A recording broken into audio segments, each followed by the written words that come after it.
नमस्कार, स्वागत है आपका इंडिया न्यूज में। मैं हूं आपके साथ अतुल प्रताप सिंह। जी हां, कोरोना के बीच में ही फंगस का असर। देश में लगातार कम हो रहे हैं कोरोना के केस। 24 घंटे की अगर बात करें तो लगभग 2,22,315 केस सामने आए।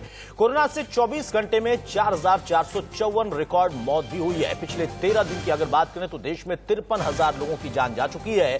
24 घंटे में 2,22,315 केस सामने आए। ये 24 घंटे का आंकड़ा है, लेकिन इसमें सबसे खतरनाक स्थिति यह है कि जो मौत का आंकड़ा है वो लगातार बढ़ रहा है और उसकी वजह से अभी यहां पर लोगों की चिंता भी बढ़ रही है। हालांकि अगर ओवरऑल हम पूरे देश की बात करें तो जो कोरोना संक्रमण के केसेस हैं उसमें गिरावट लगातार आ रही है। ये एक अच्छा संकेत है, लेकिन उसी बीच में हमें मेंटेन करना होगा कि आखिर मौत की वजह क्या है और फंगस से किस तरीके से हम बचाव कर सकते हैं।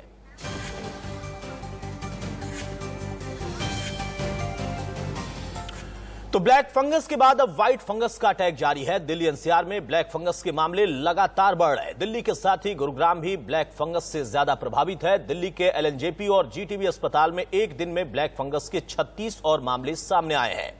नोएडा में 23 मई को ब्लैक फंगस के 9 और व्हाइट फंगस का एक मरीज सामने आया। एक दिन में 10 केस मिलने के बाद जिला स्वास्थ्य विभाग में हड़कंप मचा है।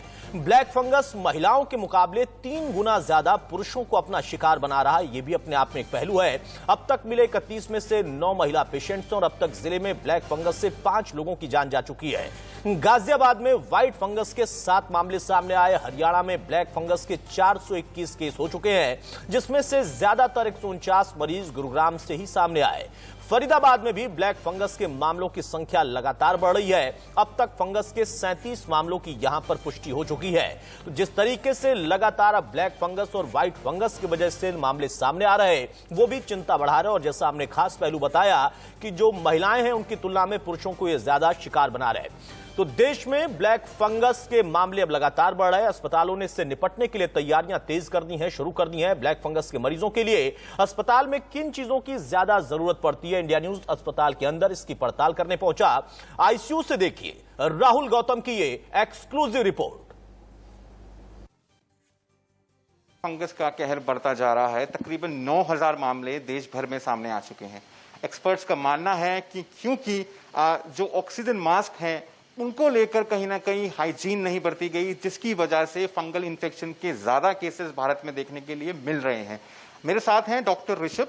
डॉक्टर ऋषभ सीनियर डॉक्टर हैं फोर्टिस अस्पताल में और फिलहाल कोविड वार्ड के इंचार्ज भी हैं। डॉक्टर साहब, बहुत सारे लोग अभी भी घर पर ऑक्सीजन सपोर्ट पर हैं। ये बात निकल कर आ रही है कि क्योंकि मास्कों का ध्यान नहीं रखा जा रहा है, उनको स्टेराइल नहीं किया जा रहा है, साफ नहीं रखा जा रहा है, जिसकी वजह से फंगस इन्फेक्शन बढ़ रहा है। आप हमको जरा बता पाएं कि एक तो इसके क्या कारण होते हैं, कि कैसे ये डेवलप होता है फंगस, और इससे कैसे हम बच सकते हैं।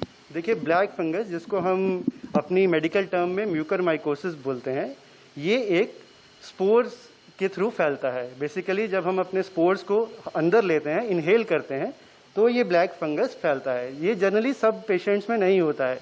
एक तो इसका हवा ज़्यादा बना हुआ है। सब मरीजों में ब्लैक फंगस नहीं होता है जो कोविड के होते हैं।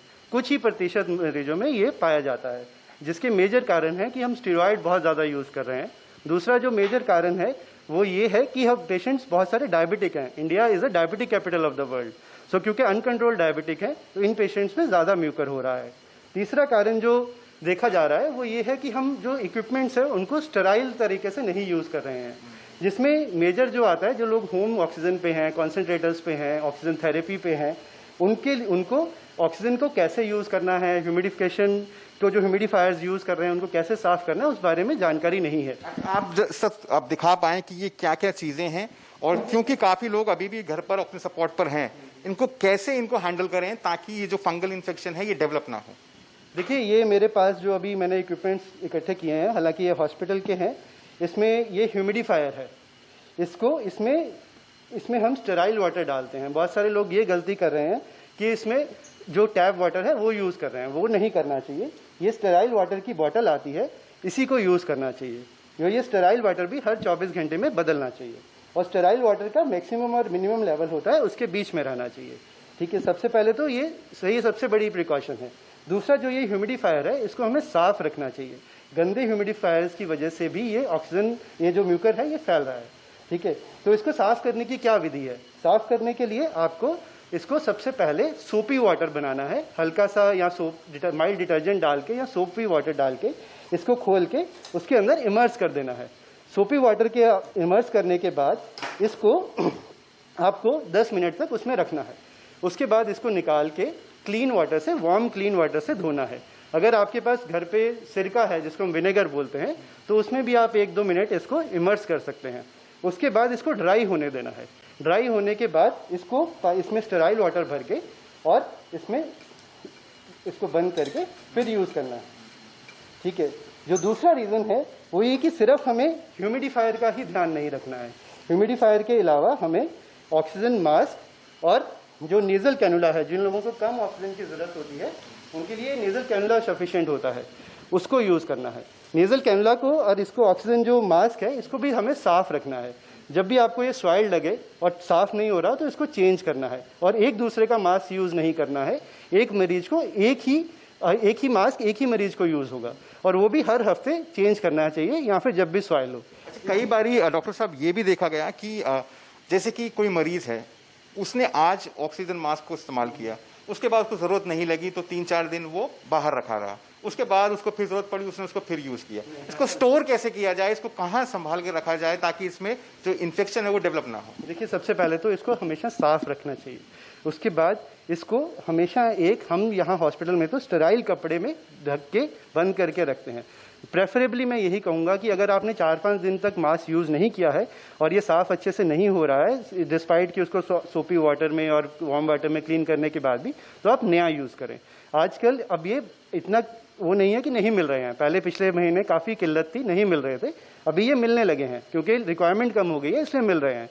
तो इसको नया यूज़ करना चाहिए। अगर नहीं नया मिल पा रहा है तो भी इसको अच्छे से ढक के रखना चाहिए और यूज़ करने से पहले इसको सोप एंड वाटर से धो के और फिर वार्म वाटर से धो के यूज़ करना चाहिए। एक सवाल और, कई लोग जो हैं वो मास्क को एक दूसरे का बोरो कर रहे हैं, और जो ये सिलेंडर्स हैं, काफ़ी लोगों के घर में ये सिलेंडर्स रखे हुए हैं, इन लोगों को इसको कैसे हैंडल करना है, एक बार थोड़ा सा आप बता पाएँ तो घर पे। देखिए, घर पे ये सिलेंडर यूज़ करने के लिए आपको सबसे पहले तो पता होना चाहिए कि सिलेंडर की कैपेसिटी कितनी है और पेशेंट की ऑक्सीजन रिक्वायरमेंट कितनी है। मैं सजेस्ट ये करूंगा कि ऑक्सीजन सिलेंडर की जगह आप ऑक्सीजन कॉन्सेंट्रेटर्स यूज़ करिए, क्योंकि वो लंबे टाइम तक चलते हैं। ऑक्सीजन सिलेंडर्स की कैपेसिटी खत्म होने के बाद वो बंद हो जाते हैं, उसको चेंज करना पड़ता है। फिर भी अगर आपको ऑक्सीजन सिलेंडर यूज़ करना है और कोई चारा नहीं बच रहा है तो इसमें ये 2 नॉब्स होती हैं। इसमें ये फ्लो मीटर कनेक्टेड होता है और इसमें 2 नॉब्स होती हैं। ये वाली नॉब खोलने से ऑक्सीजन का फ्लो यहाँ तक आ जाता है, जो कि फ्लो मीटर तक जाता है। फिर भी आपकी उस पाइप में ऑक्सीजन नहीं आएगी। इस पाइप में ऑक्सीजन आने के लिए आपको ये वाली नॉब ओपन करनी है और इसमें लीटर सेट करना है। इसमें एक इंडिकेटर बना होगा, आप इस पर फोकस करेंगे तो ये जो इंडिकेटर है इसके टॉप से आपको रीडिंग चेक करनी है। जितना ये इंडिकेटर का टॉप इंडिकेट करता है उतना ऑक्सीजन। इसको भी हैंडल करते हुए ग्लव्स पहन कर ध्यान रखें। हाँ, बिल्कुल, आपको हमेशा स्टेराइल तरीके से हैंडल करना है और आप कोशिश करिए कि पेशेंट के पास कम से कम लोग जाएं और कम से कम टाइम के लिए जाएं। हमेशा अपना हैंड सैनिटाइजर यूज़ करने के बाद मतलब इस सिलेंडर को यूज़ करने से पहले और बाद हैंड सैनिटाइजर को यूज़ करिए। हैंड सैनिटाइजर से चारों तरफ से हाथ साफ करिए, जैसे आपको 1 साल से सिखाया जा रहा है कि आपको हाथ कैसे साफ करने हैं। ठीक है। अगर आपने ग्लव्स पहने हैं तो भी आपको क्लीन करना है। ऐसा नहीं है कि ग्लव्स पहन लिए हैं तो साफ है, क्योंकि ग्लव्स भी गंदे हो सकते हैं। तो साफ करने के बाद ही इसको टच करना है। ये थे डॉक्टर ऋषभ, जिन्होंने साफ तौर पर आपको डेमो करके दिखाया है, पूरा डेमोन्स्ट्रेशन करके दिखाया है कि कैसे आप अपने घर पर जितना भी सामान है रेस्पिरेटरी सपोर्ट सिस्टम का, उसको साफ रखें, उसको सैनिटाइज कैसे करें, उसको स्टेराइल कैसे करें, ताकि ब्लैक फंगस या फंगल इन्फेक्शन वो घर पे ना हो सके, उससे आप इन्फेक्ट ना हो सके। मैं राहुल गौतम, दिल्ली से इंडिया न्यूज के लिए। तो ब्लैक और व्हाइट फंगस दोनों का ही इस वक्त प्रभाव दिखाई दे रहा है, लेकिन चुनौती बड़ी है, इससे निपटे कैसे। हमारे साथ कुछ खास मेहमान जुड़ चुके हैं, उनसे मैं आपका तारुफ करा रहा हूं। सूर्य प्रकाश मैथिल साहब हमारे साथ, बीजेपी के नेता हैं, वो स्वागत है आपका। सचिन बल्ला है, राजनीतिक विश्लेषक, वो स्वागत है सचिन आपका। और विजय कौशिक हमारे साथ, नेता कांग्रेस के हैं, वो स्वागत है विजय आपका। डॉक्टर कुमार गांधी, पूर्व उपाध्यक्ष IMA भी हमारे साथ जुड़ेंगे। सबसे पहले सूर्य कुमार मैथिल साहब, चुनौती बहुत बड़ी है। अभी तक कोरोना की लड़ाई चल रही थी, अब फंगस बीच में आ गया, लेकिन सबसे बड़ा फंगस तो मुझे लगता है कि राजनीतिक वाला है। वो पॉलिटिकल फंगस एक दूसरे को घेरे पड़ा है। बिल्कुल आपने सही कहा। फंगस में बहुत ही ज्यादा भयंकर तरीके से फैला हुआ है। समूचा विपक्ष इस फंगस की चपेट में है। यही कारण है कि वो देश विरोधी जो बयान दिए जा रहे हैं, देश विरोधी कृत्य किए जा रहे हैं। और मैं तो ये बात देखकर बहुत ज्यादा परेशान हूं कि जिस समय देश को एक साथ मिलकर लड़ना चाहिए इन बीमारियों से, उस समय समूचा विपक्ष लगा हुआ है कि किस प्रकार से केंद्र सरकार द्वारा किए जा रहे हर कदम को, लिए जा रहे हर कदम को फेल किया जाए, केंद्र सरकार को बदनाम किया जाए, देश को बदनाम किया जाए और देश के अंदर इस महामारी को इस हद तक फैलने दिया जाए कि इस देश में हर गली, हर चौराहे पे शमशान घाट बन जाए। लेकिन मैथिल साहब, जैसा आपने कहा कि समूचा विपक्ष फंगस का शिकार है, मैंने इसीलिए कहा था कि ये पॉलिटिकल फंगस किसी एक पार्टी का नहीं है, विपक्ष या सत्ता पक्ष का नहीं। यहां पर एक आम व्यक्ति जो एक आम मरीज है, वो अगर इसका शिकार हो रहा है तो उसका जिक्र तो होगा ना। देखिए, केंद्र सरकार जो हो सकता है उससे ज्यादा कर रही है और इस बात की तस्दीक इंटरनेशनली और नेशनली हर तरफ देखने को मिल रही है। आप देखिए, उत्तर प्रदेश के अंदर जहां पर 24 से 26 करोड़ की आबादी है, वहां पर किस प्रकार से उत्तर प्रदेश की सरकार ने इस महामारी के ऊपर काबू पाया है। आप देखिए कि महाराष्ट्र के अंदर, मुंबई में जब हालात बहुत बद से बदतर हुए थे, उस समय में किस प्रकार से केंद्र की सरकार ने वहां पर जो बीएमसी कमिश्नर है, उन्होंने खुद बताया कि किस प्रकार से केंद्र की सरकार ने उनको सहयोग किया।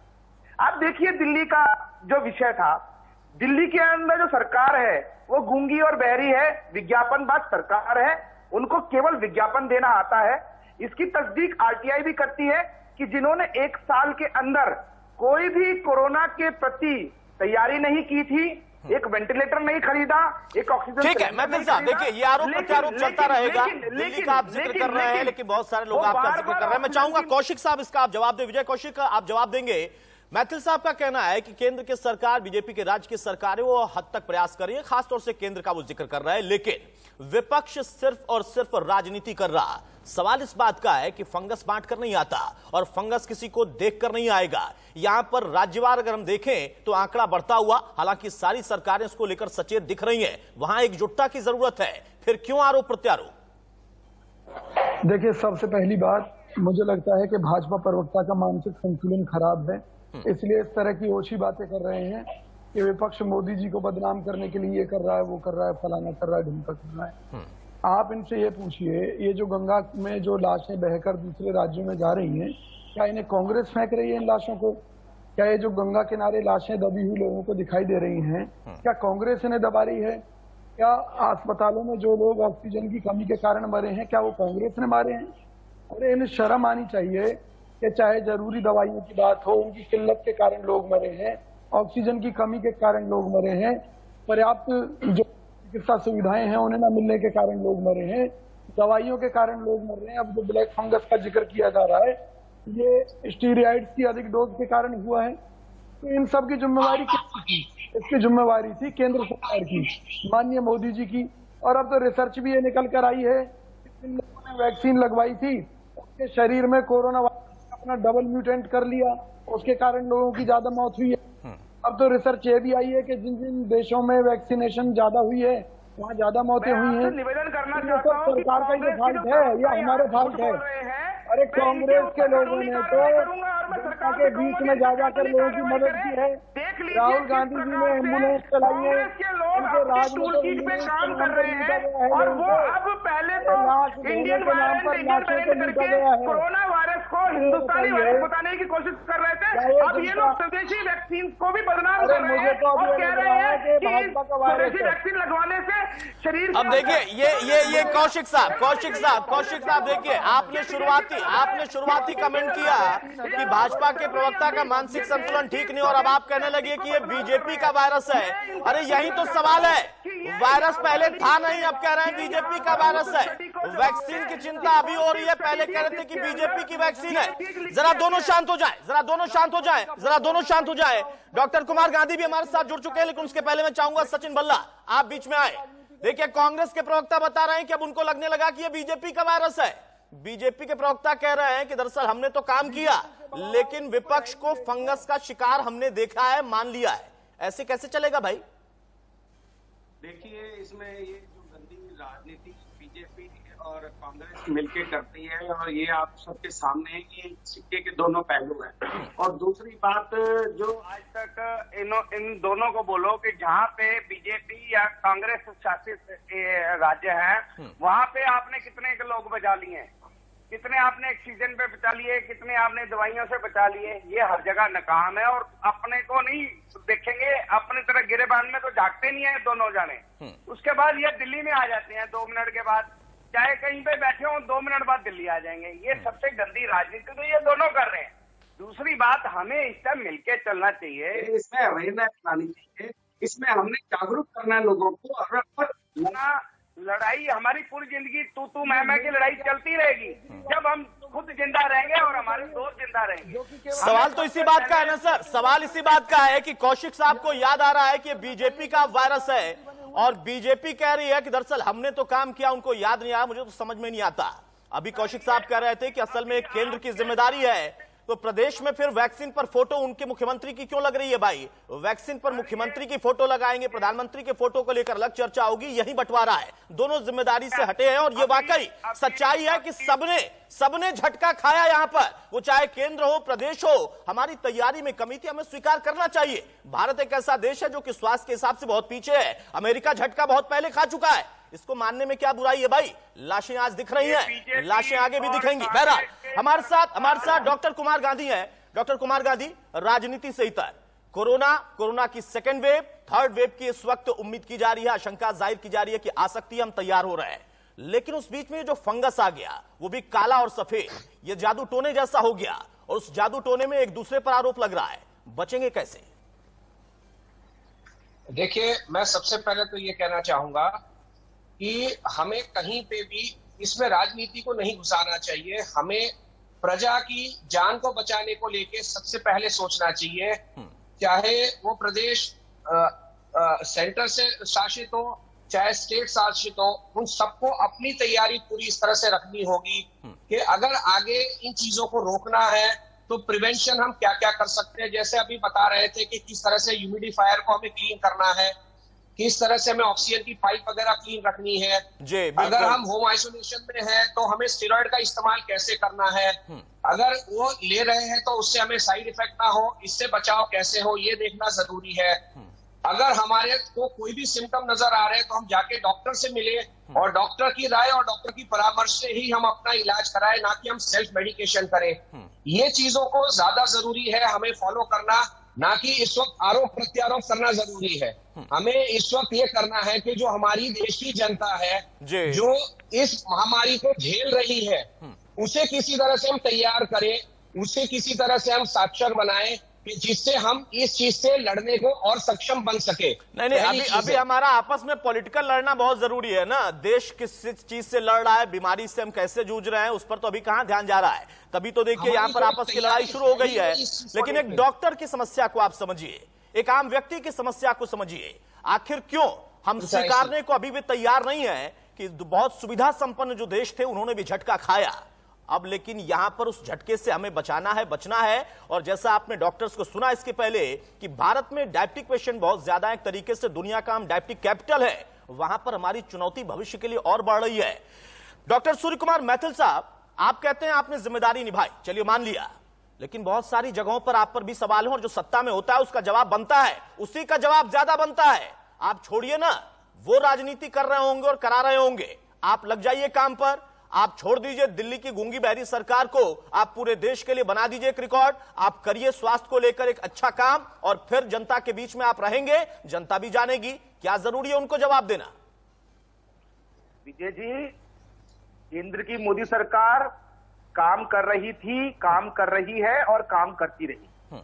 हमें आडंबर नहीं करना आता, हमें विज्ञापनबाजी करनी नहीं आती, हमें कोई टूल किट बनानी नहीं आती, ना हमको किसी प्रकार की नौटंकी करनी आती है।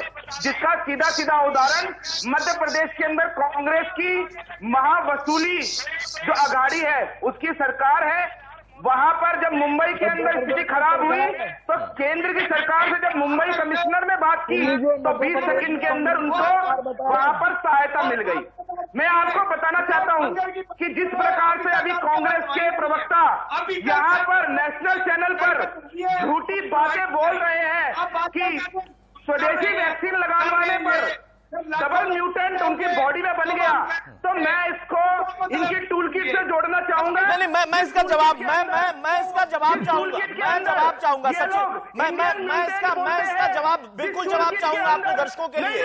मैथिल साहब आप अपनी बात पूरी करिएगा, इसका मैं जवाब चाहूंगा। अगर आप इसको टूल किट से जोड़ रहे हैं तो मैं चाहूंगा इसका जवाब मिले। आप मुझे 20 सेकंड दीजिए सर आपको 20 सेकंड दे दूंगा। आप जरा जो सवाल आप जो खुद उठा रहे हैं ना सवाल, उसका जवाब मैं चाहूंगा कांग्रेस के प्रवक्ता दे। भाई विजय कौशिक साहब, मेरा सवाल यह है कि कांग्रेस ने कब रिसर्च किया कि ये बीजेपी का वायरस है? इसका जवाब आप दीजिए। सुनिए मैथिल साहब सुनिए। विजय कौशिक साहब, आपने अभी पहले कमेंट में कहा कि आपका ये मानना है कि ये बीजेपी का वायरस है। ये रिसर्च विंग कांग्रेस की कब आई थी, कहां पर काम किया था, किस जगह पर किया था? नहीं, वो भी कहा है बताइए जरा कौशिक साहब बताइए। पूरा षड्यंत्र है देश के वैज्ञानिकों को बदनाम। सुन लीजिए, आप सुन लीजिए मैथिल साहब, सुनिए आराम से सुनिए सर, आराम से। अगर आपने ये कहा, कौशिक साहब आपने ही कहा, किसी और ने नहीं, कि आपका मानना है कि बीजेपी का वायरस है, कौन सी रिसर्च टीम आपकी गई थी, कहां पर रिसर्च किया, बताइए जरा दर्शकों को। अगर किया है तो बताइए। कभी इंडियन म्यूटेंट कहते हैं, कभी बीजेपी का वायरस कहते हैं। इन बेशर्मों को चीन के दलाल। सुनिए भाई मैथिल साहब सुनिए। अरे अब आप कह रहे थे कि आपको सुनना भी चाहिए ना, तो सुनिए। नहीं, शर्म कहां किसी को आती है। चलिए ठीक है, बताइए कौशिक साहब जल्दी से जवाब दीजिए। तो ये देश की जनता ये समझ चुकी है कि भाजपा खुद अपने आप में एक वायरस है जिसने देश को बर्बाद कर दिया। ये तो आपका अपना मानना होगा ना सर। ये तो लोकतंत्र में सभी को आजादी है। वो कहेंगे आपको, आप कहेंगे उनको वायरस। एक तार्किक प्रश्न है, एक लॉजिकल सवाल है, उसका जवाब दे दीजिए। अरे मैथिल साहब शांत हो जाइए भाई। मैथिल साहब शांत हो जाइए। मैंने एक लॉजिकल सवाल किया है। कौशिक साहब मैंने मान लिया बीजेपी वायरस से देश की जनता मान चुकी है। बीजेपी आपको वायरस कहेगी, उसका क्या जवाब होगा? क्या हो सकती है? सुनिए मैथिल साहब आप सुनिए, धैर्य के साथ। मैं निवेदन कर रहा हूं, धैर्य के साथ अपनी बारी में बोले सर। बताइए कौशिक साहब। जब हमारे देश में 2 वैक्सीन लॉन्च हुई थी, कोविशील्ड और कोवैक्सीन, तो कोविशील्ड के निर्माता आधार वाले ने कहा था कि उनकी वैक्सीन की छोड़कर बाकी सब वैक्सीन पानी है। भारत बायोटेक की वैक्सीन को उन्होंने पानी बता दिया था। वहीं भारत बायोटेक ने यह कहा था कि इसके तो ट्रायल भी पूरे नहीं हुए, उनकी वैक्सीन को कैसे जो है मंजूरी मिल सकती है। कांग्रेस ने भी यही सवाल उठाया था कि भाई जिनके ट्रायल ही पूरे नहीं हुए, जिन कंपनियों के, उनकी वैक्सीन को मंजूरी क्यों दी जा रही है? और आज आप उसके दुष्परिणाम देख लीजिए। 3,500 करोड़ रुपए एडवांस में लेकर उधार पूनावाला जी गायब हो गए। अब आप फिर गलत ट्रैक पर चले गए। मैंने पूछा था कि बीजेपी का वायरस से कैसे, आपके पास जवाब नहीं।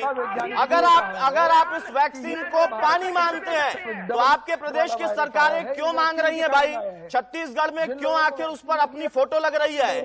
आप ट्रैक से भटक गए। कौशिक साहब मैंने एक सवाल पूछा था कि बीजेपी का वायरस ये कैसे है, आप वैक्सीन पर चले गए। अब मैं वैक्सीन पर पूछता हूं, अगर ये वैक्सीन पर आप सवाल उठा रहे हैं, आपकी कांग्रेस पार्टी ने उठाया था, तो आपके प्रदेश की तमाम पार्टियां क्यों कर रही हैं? यही सवाल है। सचिन बल्ला साहब, कोरोना पर सवाल पूछेंगे, वैक्सीन पर जाएंगे, वैक्सीन पर सवाल पूछेंगे, लौट कर जाएंगे कोरोना पर। ब्लैक फंगस और व्हाइट फंगस पर तो अभी पहुंच ही नहीं पाए हैं। हमारी तैयारी उस हिसाब से होनी चाहिए, कोई इसमें संकोच नहीं है। बड़ा देश है और उस बड़े देश में हमारी जो व्यवस्थाएं थी वो बहुत सारे देशों से, छोटे देशों से जो हमारे एक प्रदेश में सिमट जाएं, 2-2 देश आ जाएं, उनसे भी बदतर थी। हमने बेहतर की कोशिश की होगी, हम कर रहे हैं। दुनिया के लिए चुनौती थी, लेकिन जो पॉलिटिकल हमारा विलनेस है वो अपने आप में बड़ी चुनौती है और वो हमें लड़ने की ताकत से रोक रहा, हमारे इम्यून सिस्टम को कमजोर कर रहा। देखिए साहब, आप देखेंगे कि हमारे मेडिकल लाइन में जो हमारे हॉस्पिटल है इंडिया के पूरे भारत में और ऑल ओवर वर्ल्ड से यहाँ पे दीजिए अपने आप की ठीक होने के लिए, जिस ढंग से कांग्रेस और बीजेपी एक दूसरे पे लाछन लगा के और मेडिकल उसको बदनाम करने की कोशिश कर रही है। इससे हमारा पूरा भारत नहीं, हमारे डॉक्टर भी बदनाम हो रहे हैं। आप सिर्फ दो पार्टियों को क्यों कह रहे हैं? मैं भल्ला साहब आपको रोकूंगा, माफी से। आप अगर बीजेपी कांग्रेस की बात करते हैं, ठीक है, दो बड़े दल हैं। मुझे तो लगता है सर, आप बोलिएगा सर, आप ही कंटिन्यू करिएगा। मैंने पॉलिटिकल सवाल इसलिए पूछा था क्योंकि मैंने देखा अगर किसी प्रदेश की कोई क्षत्र पार्टी है तो वो भी कोरोना को लेकर भ्रमित है। किसी ने कहा कि कोरोना तो है ही नहीं, फिर बाद में कुछ कहा। मैं सभी पार्टियों की बात कर रहा हूं, नेशनल हो या फिर रीजनल हो। कांग्रेस ये कहती है ये इंजेक्शन नहीं लगवाना चाहिए, कभी सपा, कभी मैं ये दवारी ये बीमारी है। ये तो नहीं देखना है ना बीजेपी वाला कौन है, कांग्रेस वाला कौन या आम आदमी वाला कौन है। ये सबके लिए, इसके लिए हमें मिलकर चलना चाहिए था। बार बार मैं बोल रहा हूँ, और इसके लिए ये दूसरे पे अभी अखिलेश जी कह रहे थे मैं अभी केस करूंगा, अभी कोर्टें तो खुली नहीं, आप अभी केस करने चले जाओगे। भैया अभी मिलकर चलने की जरूरत है। हमें डॉक्टर साहब ने बोला कि एकदम लड़ाई करने की जरूरत है, हमें अगर मिलकर चलने की जरूरत है तो भारत सरकार घोषणा करे कि जो ब्लैक फंगस के मरीज हैं, ये तेज बोल के सच्चे बन के अंदर से जो फेलियर सरकारें हैं, चाहे वो कांग्रेस की है चाहे वो बीजेपी की है, इनको शर्म आनी चाहिए दोनों को मिलकर। फ्री इलाज होना चाहिए। सोनिया देखिए अब फ्री पे आ गए। अरे कौशिक साहब अब फ्री पे आ गए। अभी आप कह रहे थे पानी वाली वैक्सीन, ब्लैक फंगस का फ्री में उपचार होना चाहिए। मैं तो कह रहा हूं पूरे देश में होना चाहिए। मैं चाहता हूं कि डॉक्टर गांधी को मैं इसमें डॉक्टर गांधी से मैं सवाल लूं। अगर एक पॉलिटिकल प्रवक्ता का ये सुझाव है ना, मैं सम्मान करता हूं सुझाव का कि इस बीमारी में अगर होल्ड एक तरीके से लिया जाए और एक फैसला किया जाए तो उसमें कोई बुराई नहीं है। कौशिक साहब ने कोई बुराई की बात नहीं कही है। डॉक्टर कुमार गांधी, जो ब्लैक फंगस और व्हाइट फंगस की इस वक्त स्थिति है और जिस तरीके से केसेस बढ़ते चले जा रहे हैं, कोरोना से हमें अभी लड़ना है और लंबी लड़ाई चलनी है। हो सकता है कि साल 2 साल 3 साल की लड़ाई हो जाए, अभी नहीं पता है कि कितनी लंबी लड़ाई है, लेकिन उस बीच में इस फंगस से और ज्यादा स्थिति खराब हो गई। यहां पर आपको खुद क्या लगता है डॉक्टर के तौर पर होल्ड कैसे होना चाहिए, इसका ट्रीटमेंट किस स्तर पर होना चाहिए? क्योंकि एक बड़ा देश है और वहां पर चुनौती बढ़ जाती है और अभी सीजनल बीमारियां आने वाली हैं। अगर हम उत्तर प्रदेश के लिहाज से देखें तो वो महीने नजदीक आने वाले हैं जब उत्तराई का पूरा बेल्ट, जहां पर वो दिमागी बुखार वाली बीमारी कह ले, जापानी इंसेफेलाइटिस कह ले, मेनिंजाइटिस कह ले, वो कहर हर बार बरपाती है, स्थिति और बिगड़ेगी। देखिए इसके अंदर तो मैं यही चाहूंगा कि प्रशासन को, चाहे स्टेट हो चाहे सेंटर हो, डॉक्टर्स की सलाह मिला के ये तय करना होगा कि किस स्तर पे, जैसे कि हमारे यहाँ हॉस्पिटल्स है, गवर्नमेंट हॉस्पिटल्स है, कुछ प्राइवेट है, कुछ कॉर्पोरेट हॉस्पिटल्स है, इन हॉस्पिटल्स के अंदर हम किस तरह की व्यवस्था बढ़ाए, किस तरह की तैयारी बढ़ाए। आज अगर मैं ब्लैक फंगस को डायग्नोस करना है तो उसके लिए हमें क्या क्या डायग्नोसिस की रिक्वायरमेंट्स है, क्या क्या इंस्ट्रूमेंट्स की रिक्वायरमेंट्स है, कौन कौन से डॉक्टर्स की रिक्वायरमेंट है। इसके अलावा इसके ट्रीटमेंट के लिए अगर एम्फोटेरेसिन बी हमें चाहिए तो वो कितना आसानी से मिल सकता है। इसकी ब्लैक मार्केटिंग रोकनी होगी। ये चीज की ब्लैक मार्केटिंग नहीं होनी चाहिए, पैनिक पब्लिक में नहीं होना चाहिए। इसके वार्ड अलग से बना के सब लोगों को इंक्लूडिंग द पैरामेडिकल स्टाफ, जो कि नर्सिंग स्टाफ वगैरह है, उनको ट्रेनिंग देनी होगी कि इसके स्टेजेस के बारे में समझे। स्टेज 1, 2, 3 है, स्टेज 3 लंग्स पे पहुंच के घातक बन सकता है। ये नॉन कम्युनिकेबल डिसीज है, यानी एक से दूसरे को नहीं फैलेगा। इन चीजों के बारे में बात करना ज्यादा जरूरी है। और देखिए ये बहुत बड़ी बात आपने कही और कई राज्यों ने इसको लेकर अपने स्तर पर प्लानिंग की है। लेकिन यहाँ पर जो कौशिक साहब का सुझाव था, मुझे लगता है कि हाँ, राज्यों के साथ मिलकर केंद्र भी अगर इसको लेकर प्लानिंग करे तो कम से कम इस डिसीज से तो हम फैलाव, चूंकि ऐसा नहीं होता है कि एक व्यक्ति से किसी और को हो जाएगा, वहां पर उसको हम कंट्रोल कर सकते हो और समय रहते उसका उपचार हो। तो ये लाइलाज बीमारी नहीं है, जानलेवा जरूर है, लेकिन उपचार समय पर होता है तो फिर उसका सही परिणाम भी निकलता है। आप सभी मेहमान हमारे साथ बने रहिए, एक बहुत छोटा सा हम ब्रेक लेंगे, लेकिन उसके पहले तो बड़ी खबर आ रही है कि दिल्ली एनसीआर में भी अब लगातार ब्लैक फंगस के मामले बढ़ने लगे हैं। जीटीबी दिल्ली में अगर हम बात करें तो वहां देखिए 21 केस हैं, एलएनजेपी की बात करें तो वहां 15 केस हैं। एनसीआर की बात कर रहे थे हम, नोएडा में एक दिन में 10 मामले मिलने से हड़कंप मच गया। गाजियाबाद की बात करें तो व्हाइट फंगस के यहां पर 7 केस आ चुके हैं सामने। तो दिल्ली एनसीआर में भी अगर आप देखिए तो आंकड़ा धीरे धीरे अब बढ़ता हुआ और टोटल अगर हम देखें तो बहुत तेज गति से आंकड़ा बढ़ रहा है तमाम अलग अलग राज्यों में। हालांकि राज्य स्तर पर इसको लेकर मॉनिटरिंग के लिए कह दिया गया है, डॉक्टर्स को सचेत कर दिया गया है। तमाम डॉक्टर्स जो है अलग अलग अस्पतालों में इसको लेकर अपनी तरफ से अपनी ओपिनियन रख भी रहे। लेकिन अब सवाल यहां पर यह कि आखिर ये जो एक आंकड़ा बढ़ता तेजी से दिखाई दे रहा है, तो इससे बचाव का तरीका क्या है? क्या इसको लेकर एक कोर व्यवस्था होनी चाहिए?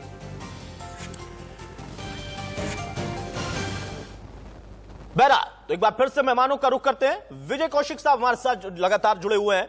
कौशिक साहब, आपने एक बहुत अच्छा सुझाव दिया कि आप चाहते हैं, कांग्रेस चाहती है, कांग्रेस पार्टी के प्रवक्ता चाहते हैं कि हम केंद्र से क्यों ना इसको लेकर एक उम्मीद करें। ये बिल्कुल होनी चाहिए, एक पार्टी की होनी चाहिए, प्रवक्ता की होनी चाहिए, देश के नागरिक की होनी चाहिए। और क्या क्या आपके सुझाव हैं जो नहीं हो पा रहे हैं, या आपको लगता है कि वो सुझाव अगर माने तो उसका परिणाम निकलेगा?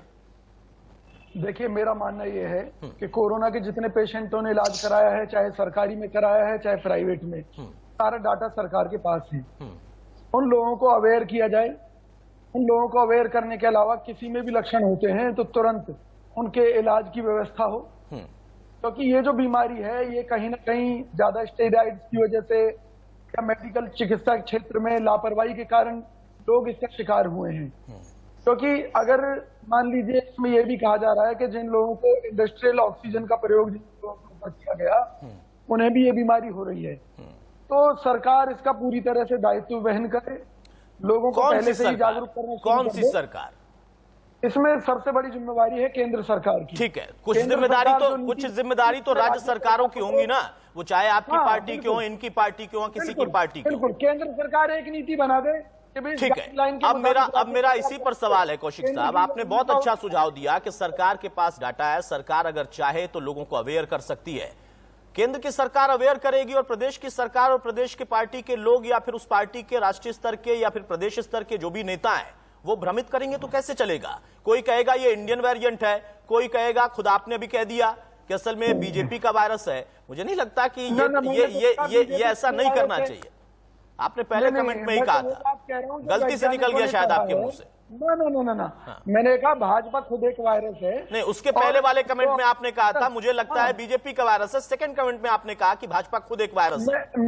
मैं वही कह रहा हूं ना जी, कि ये जो बात वैज्ञानिकों ने कही है, मैं उसके आधार पर कह रहा हूं। वैज्ञानिकों ने ये कहा है, मुझे लगता है कुछ काम वैज्ञानिकों के लिए ही छोड़ देना चाहिए। एक पार्टी के जो मुखिया है वो कह देते हैं कि ये कोरोना है ही नहीं कुछ, बाद में खुद इससे शिकार हो जाते हैं और फिर वैक्सीन लगाने के लिए भी कहते हैं। आइए मैथिल साहब, बिल्कुल आइए, लेकिन अब मुझे लगता है कि आपको भी उन पर प्रहार करने से बेहतर है, उनका एक सकारात्मक सुझाव आया है, उसको लेकर कोई अगर प्लानिंग आप कर रहे हैं, आपकी पार्टी कर रही है, सरकार कर रही है, उस पर आप फोकस करें ताकि मेरे दर्शकों को एक सही जानकारी मिल पाए। बाकी तो लड़ाई चलती रहेगी और कोरोना से बचेंगे, फंगस से बचेंगे, तभी लड़ाई होगी सभी पार्टियों में, और फिर राजनीति के साथ वोट की राजनीति भी चलेगी। अतुल जी, देखिए, मैं आपसे एक बहुत बड़ा निवेदन करना चाहता हूं। 2 मिनट मुझे पूरे दीजिएगा। बिल्कुल सर, मैं अपनी बात पूरी रखना चाहूंगा और मेरा निवेदन है कोई भी मेरे बीच में ना बोले, क्योंकि मैं भी किसके भी। देखिए अतुल जी, जैसे ही ये चर्चा शुरू हुई, कहते हैं हाथी के दांत दिखाने के कुछ और होते हैं और खाने के कुछ और होते हैं, और वही बात आज कांग्रेस के प्रवक्ता ने भी यहां पर साबित की। जैसे ही शुरुआत हुई तभी उन्होंने जो स्वदेशी वैक्सीन है उसके ऊपर सीधा प्रश्न उठाया और उन्होंने कहा कि इस वैक्सीन को लगवाने से शरीर के अंदर डबल म्यूटेंट बन रहा है, ऐसी स्टडीज आई। तो मैं यहां से निवेदन करना चाहूंगा विजय कौशिक जी से कि वो आपके चैनल को उन स्टडीज का लिंक जरूर दे, ताकि आप अपने चैनल पे उस सच्चाई को दिखा सके। अन्यथा इनसे बोलिए कि ये यहाँ पर अभी माफी मांग। दूसरी बात, कांग्रेस की ये आदत रही है कि कांग्रेस केवल देश को बदनाम करने की ही कार्य करती रही है। उसका एक और उदाहरण इन्होंने अभी दिया कि ऑक्सीजन, जो कि इंडस्ट्रियल ऑक्सीजन की इन्होंने अभी बात कही कि इंडस्ट्रियल ऑक्सीजन को यूज करने से भी बीमारी बढ़ी है। यहाँ डॉक्टर कुमार गांधी बैठे हैं, मैं उनसे भी पूछना चाहूंगा कि ऑक्सीजन भी इंडस्ट्रियल और मेडिकल होती है क्या?